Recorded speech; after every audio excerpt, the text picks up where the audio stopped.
जय माँ डाट काली भक्तों। आज का जो टॉपिक है ना बहुत इंपॉर्टेंट होने वाला है, क्योंकि वैसे तो आप टैगलाइन से समझ गए होंगे कि अपनी कलाई से कब उतारे मौली या कलावा, और क्या है मान्यता, क्या है नियम, क्या बेकदरी है, क्या पाप है। सब कुछ इसको लेके मैं आज आपको समझाने वाला हूँ, क्योंकि बहुत इंपॉर्टेंट टॉपिक है। हम सब सनातनियों के हाथ में आपने देखा होगा कि एक लाल धागा, चाहे स्त्री हो चाहे पुरुष हो।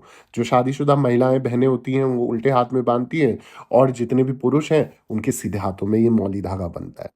परंतु मैं कुछ चीज़ें देख-देख के इतना परेशान हो चुका था जब मैंने लोगों के हाथों में देखा और किस तरीके से ये बेकदरी करते हैं इस रक्षा सूत्र की।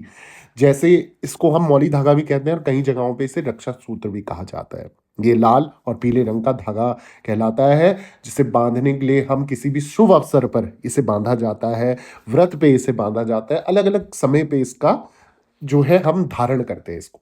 अब इसको लेकर तो सबको पता है कि भैया बाँध रखा है, अच्छा लगता है किसी को, किसी ने शौकिया तौर पे बाँध दिया, किसी ने किसी मंत्र उच्चारण से बाँध दिया, किसी ने किसी कारण से बाँधा, किसी ने किसी शुभ अवसर पर शादी, ब्याह या बर्थडे या किसी भी हवन चालीसा के पाठ के समय पे ये बाँध दिया है। अब बाँध तो दिया है, उसके बाद इसके उतारने के भी नियम होते हैं। आप लोग जानते हैं? इसके नियम क्या है, वो मैं आज आपको बताऊँगा। इस किस दिन आपको ये मौली धागा उतारना चाहिए, ये मैं आपको बताऊँगा। और व्रत अगर रखा है, व्रत पे आपने मौली धागा बाँधा है, तो व्रत का मौली धागा कब उतारना चाहिए, ये भी मैं आपको बताऊँगा। और साथ ही साथ अगर मौली धागा गंदा हो चुका है, खराब हो चुका है, तो उसे क्या करना चाहिए, कैसे करना चाहिए, समस्त जानकारी इस वीडियो के माध्यम से मैं आपको देने जा रहा हूँ। अब इससे पहले हमेशा की तरह मैं आपसे निवेदन करना चाहता हूँ, आपको मैं पूरी वीडियो तो मैं पूरी जानकारी तो मैं दूँगा ही दूँगा, साथ ही साथ आप लोगों से निवेदन है, अगर आप भी पर्सनल मेरे से जुड़ के कुछ पर्सनल कंसल्टेशन लेना चाहते हैं, अपॉइंटमेंट लेना चाहते हैं, किसी संकट बाधा में हो, किसी परेशानी में हो, उसका निवारण आप चाहते हो मुझसे, तो आपने ऑनलाइन अपॉइंटमेंट बुक करानी है, चार्जेस पे करने हैं, इंस्टा कॉल या फेसबुक कॉल के माध्यम से मैं आपसे स्वयं बात करूँगा। जो भी प्रॉब्लम होगी, डिस्कस करके आपको उसका समाधान दे दूँगा। अब करना कैसे है? मेरे यूट्यूब चैनल का नाम आप नीचे देख रहे हैं, ऑफिशियल देवी भगवती शक्ति के नाम से, ठीक इसी नाम से मेरे इंस्टाग्राम प्रोफाइल का नाम भी है और फेसबुक प्रोफाइल का नाम भी है। वहाँ जाके मैसेज बॉक्स पे आपने अपॉइंटमेंट लिखना है, चार्जेस पे करने हैं, टाइम लेना है और फिर मुझसे बात करनी है उस निर्धारित समय पे। जो भी प्रॉब्लम होगी, जो भी संकट होगा, जो भी परेशानी होगी, उसका समाधान मैं आपको दूँगा ही दूँगा। ठीक है? अब आ जाते हैं आज के टॉपिक में। तो मौली धागा को उतारने का, पहनने का, क्या करना है, क्या नहीं करना है, क्या नियम कानून है, सब जानकारी आप लोगों को पता होनी चाहिए, क्योंकि ये जो है हमारे जीवन में एक बहुत अहम जो है पार्ट प्ले करता है। कैसे? समझ जानकारी आगे देता हूँ। मौली हो या कलावा, जैसे हिंदू धर्म में विशेष स्थान दिया गया है, विशेष स्थान प्राप्त है। इस धागे को बहुत ही पवित्र माना जाता है। कुछ लोग इस धागे को रक्षा सूत्र भी कहते हैं। हर खुशी के मौके पर होने वाले पूजा और हवन के दौरान इस धागे को कलाई में बांधा जाता है। कलावा से सकारात्मक ऊर्जा की बढ़ोतरी होती है, और साथ ही साथ ये धागा आपकी जिंदगी की नकारात्मकता को खत्म कर देता है, उस इंसान की रक्षा करता है, उसे बुरी चीजों से बचाता है और बुरी नजरों से बचाता है। सबसे पहले आ जाते हैं हम नियम में। क्या इसके नियम है, क्या इसके कानून है, आपको जानना बहुत ज़रूरी है। जितने लोगों ने मौली धागा धारण कर रखा है, मैं उनको बता दूँ कि मंत्रोच्चारण के साथ इस धागों को किसी भी शुभ दिन के मौके पर कलाई पर बाँधा जा सकता है।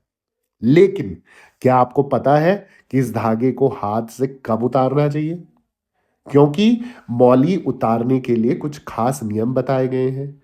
इसके अलावा इसे अपने शरीर से दूर करने के लिए शुभ समय का इंतजार करना चाहिए।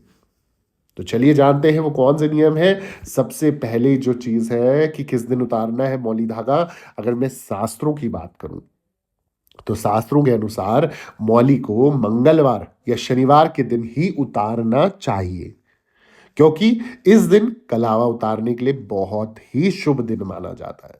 इसके अलावा मौली उस वक्त भी उतार सकते हो जब आपने कोई संकल्प लेकर इसे बांधा था और वो संकल्प आपका पूरा हो गया हो, तो आप उस मौली धागे को उतार सकते हो। ऐसे समय में मौली उतारना भी अत्यंत शुभकारी और शुभ फलदायी आपके लिए माना जाएगा।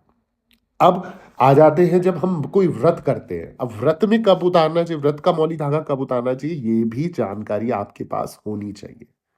मौली अगर किसी विशेष पर्व या त्योहार के समय पे बांधा गया हो, तो उसे पूजा खत्म होने के बाद उतारा जा सकता है। जैसे कि अगर किसी व्यक्ति की कलाई पर रक्षाबंधन हो, जन्माष्टमी हो या किसी भी व्रत के मौके पर कलावा बांधा गया हो, तो उसे पूजा खत्म होने के बाद खोला जा सकता है। ठीक है? तो व्रत का मौली धागा आप जब पूजन समापन हो जाए, सब कुछ हो जाए, तो आप उतार सकते हो। साथ ही साथ कई मैंने देखे हैं कि मौली धागा पहना तो है, उसका ना रंग उड़ चुका है, बिल्कुल मतलब चितर-बितर हो रखा है, लटक रहा है, मतलब थोड़ा देखने में मतलब खराब सा लग रहा है, गंदा सा लग रहा है कि मतलब मौली धागा पूरी तरीके से उसका जो है पूरी तरीके से खत्म ही हो चुका है, समझो मौली धागा। ठीक है? अब मौली धागा जो गंदा हो रखा है, खराब हो रखा है, उसको क्या करना चाहिए, कैसे करना चाहिए, वो भी मैं आपको समझा देता हूँ। सबसे पहली चीज़, गंदा मौली धागा, जो मौली होती है, उसे अपनी कलाई पर धारण करके नहीं रखना चाहिए। ये आपने खास ध्यान रखना है। जिसका रंग उड़ चुका है उसको मत रखो। जब भी मौली धागा गंदा हो जाए तो इसे खोलकर पवित्र स्थान जैसे नदी हो गया या पीपल की जड़ के नीचे या तुलसी के जड़ जड़ होती है ना, तुलसी की जड़ या तुलसी पे, पीपल पे या पवित्र जल पे आप इसको अर्पित कर सकते हैं या प्रवाहित कर सकते हैं। आप जल प्रवाह कर दो, आप अर्पण कर दो वहां पर। ठीक है? हालांकि कुछ लोग पुराने मौली को घर के दरवाजे पर इसे बांध देते हैं। ठीक है? मान्यता है कि ऐसा करने से घर की सुरक्षा अपने आप बढ़ जाती है। हालाँकि इस बात का कोई ध्यान ज़रूर रखें कि आपने एक बार इसे बाँध लिया तो भूलकर भी इसे किसी अन्य व्यक्ति के हाथ में ना बाँधें, ना दें। अपने आप आपको मैंने 2 दिन बता दिए, मंगलवार और शनिवार। आप देख रहे हो, आपका जैसे वीडियो मेरा सुन लिया, समझ लिया, तो मौली धागा देखा, आपने देखा भई इसका तो रंग उड़ चुका है, ये तो टूट-फूट हो चुका है, मतलब खुल रहा है, धागे निकल रहे हैं, यानी खत्म होने के कगार पे है। आप उसे मंगलवार, शनिवार के दिन पूजा पाठ करके निकालें, उसे जल प्रवाहित कर दें। जल प्रवाह नहीं है, यानी कि पानी नहीं है आपके पास, साफ जल नहीं है, तो फिर आप क्या करें, पीपल का पेड़ आपको आसानी से उपलब्ध हो जाए किसी मंदिर में, तो वहां पर रख सकते हो। और वहां भी नहीं तो तुलसी तो हर घर में होती है, तुलसी मैया के आगे आप ही अर्पित कर दीजिए। तो ऐसा करने से आपकी जिंदगी में जो मौली धागा अहम, जो आपके लिए एक हिस्सा है आपके रक्षा सूत्र का, आपके हर कार्य को सिद्ध करने का और आपकी जिंदगी में सफलता देने का, तो वो कार्य आपके बिगड़ेंगे नहीं, उन पे कोई रुकावट या विघ्न नहीं आएगा। ठीक है? तो ये मौली धागे को नियम को मैं आप लोगों से विनती करता हूँ कि अच्छे से समझें, और अगर आपको लगता है कोई इस तरीके से मौली धागे का अनादर करता है तो उसको भी ये वीडियो शेयर कर दें या खुद से समझा दें।